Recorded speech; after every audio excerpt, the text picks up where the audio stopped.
North American Road Trip, Part 4, Base Camp, Apopka. State of Florida canceled our camping trip. Um, so we decided the car was already 80% loaded out.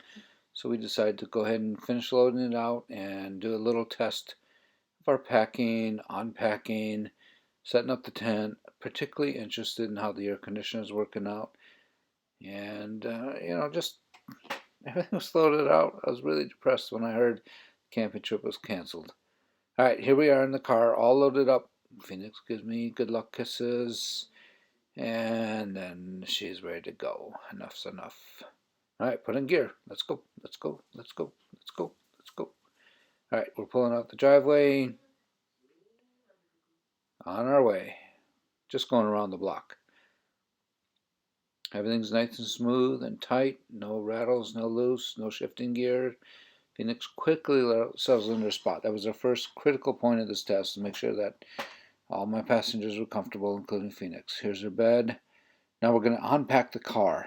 There's two beds in there, one on top of the other. Sleeping bags, air conditioners on the bottom, the table, our duffel bags. Everything's lined up. All right, I'm going to unpack the car. Take notice how much gear. All the cabin holds basically the interior gear, the stuff that we consider clean. The sleeping bags, the air conditioner, um, when we get to the driver's side over here, so the food tubs, the tubs that would hold the food, cooking, kitchen equipment, refrigerator. You're going to see how much gear was held neatly into place. Now we can pull each of this out whatever we need. Nothing's really blocking anything else. Coleman stove, you can't be Coleman. I mean, come on. The green bags holding the Sportsman grill. All right, look at all that gear lined up. Now this is just inside the cabin, all secured tight in place. Here's the cave where the refrigerator goes, and you can see how much space is inside the car. The clips at the top work much better clipped up there than what they do in the tub.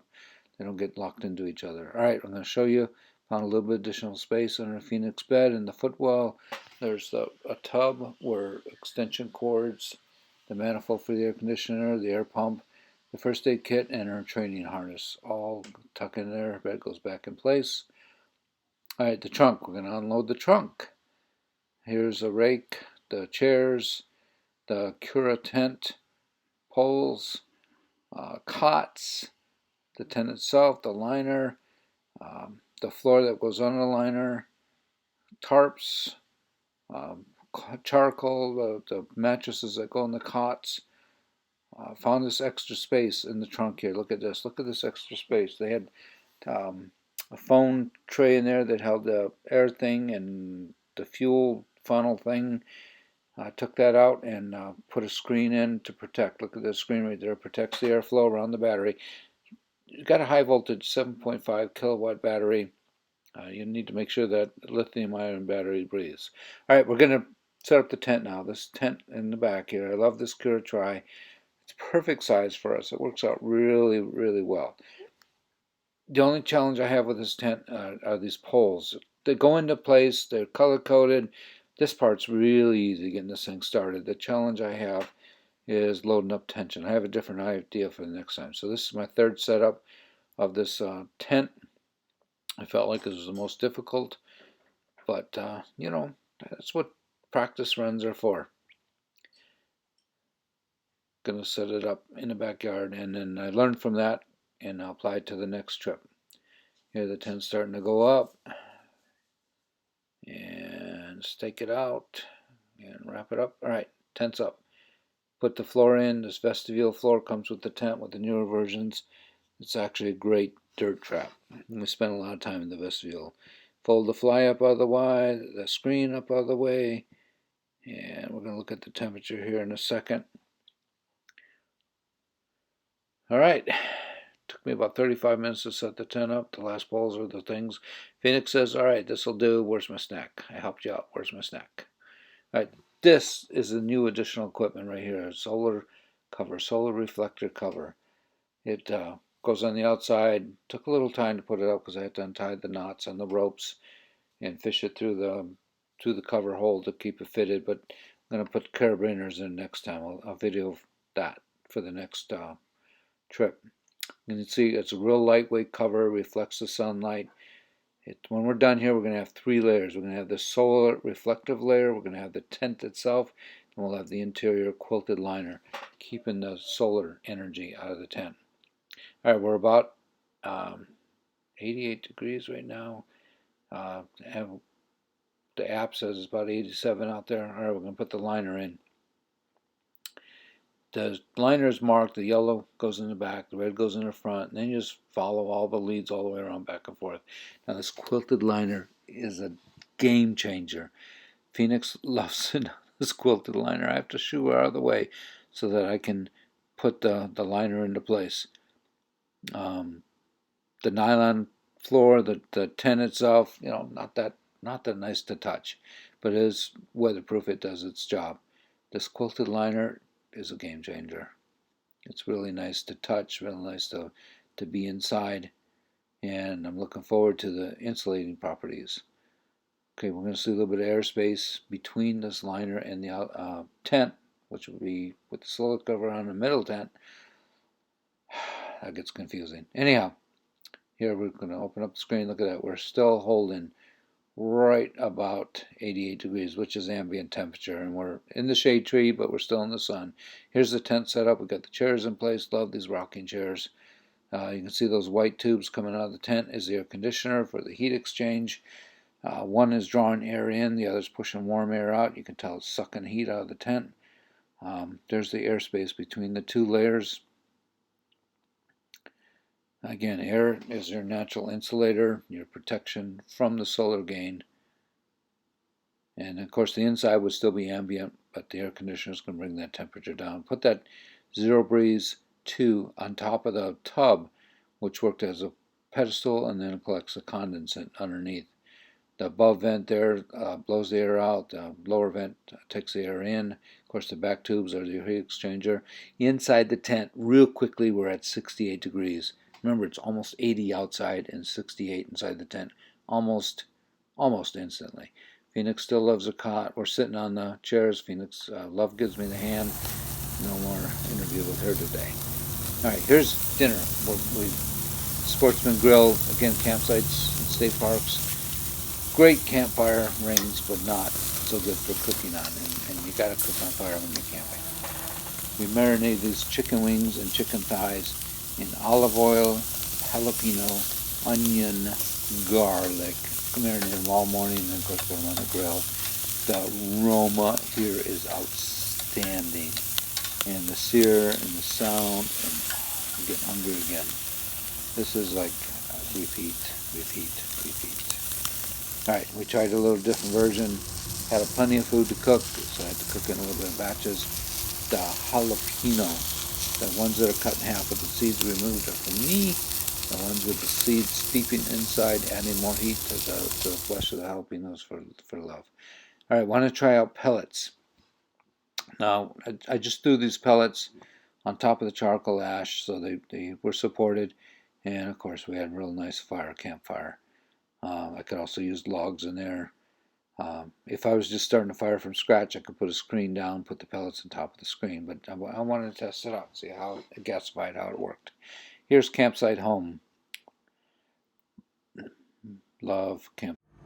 All right, it's my first night in the Crua Tri insulated tent with the air conditioner on, the Zero Breeze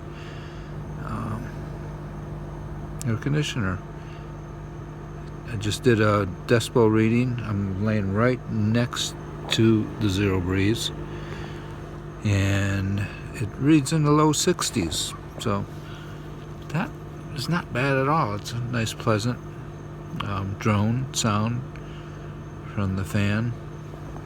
The tubes are going outside to the back. I don't know if you can see that or not. Alright, so it's bedtime. My first night with this test. Phoenix didn't want to sleep with me. She wanted to stay in the house.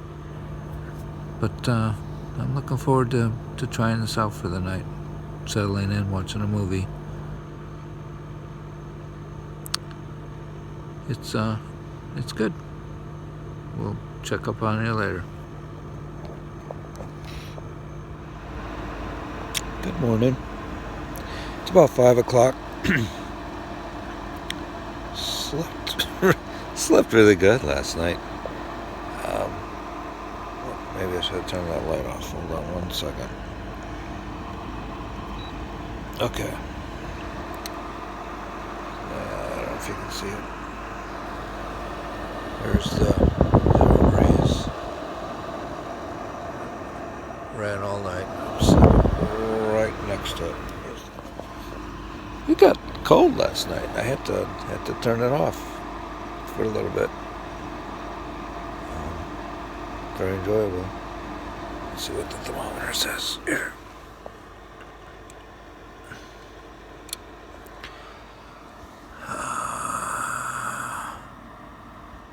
Without my glasses on, I'm still seeing about 67 degrees.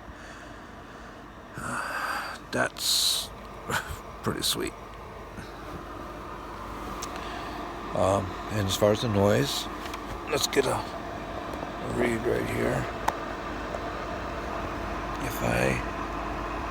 It's on sleep mode, right, or nighttime. Let me just turn it off.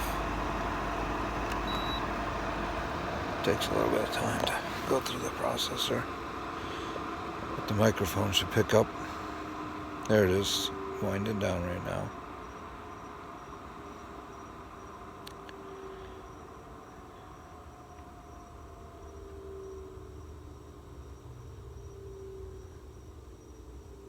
Yeah, it's quite pleasant. So, but let me turn this on so we can get a feel of how noisy this thing is, or quiet perspective.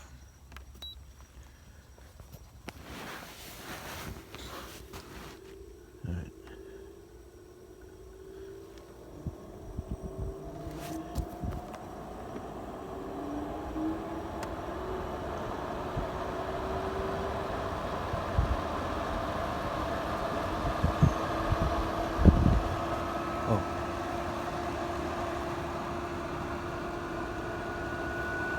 Right, that's it, and well, the tube's going out the back, zipper's closed.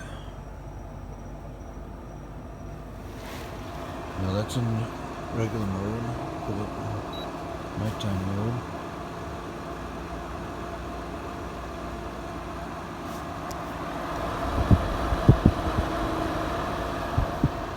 Yeah. That's it. Okay, what did I learn last night? The air ducts going out the front of the tent are too much in the way. I did the unthinkable. I cut a hole in the back of the tent. I'm going to run the tubes out the back. So we'll do that on the next video. Show how I repaired those holes from the outside. The condensate collecting underneath the air conditioner. Let's cut those holes so everything inside. I estimate a gallon of water. Could have been a little bit more, a little bit less. Who cares? It's just a bunch of water. Here's the solar cover, and we're good to go. Thanks for watching.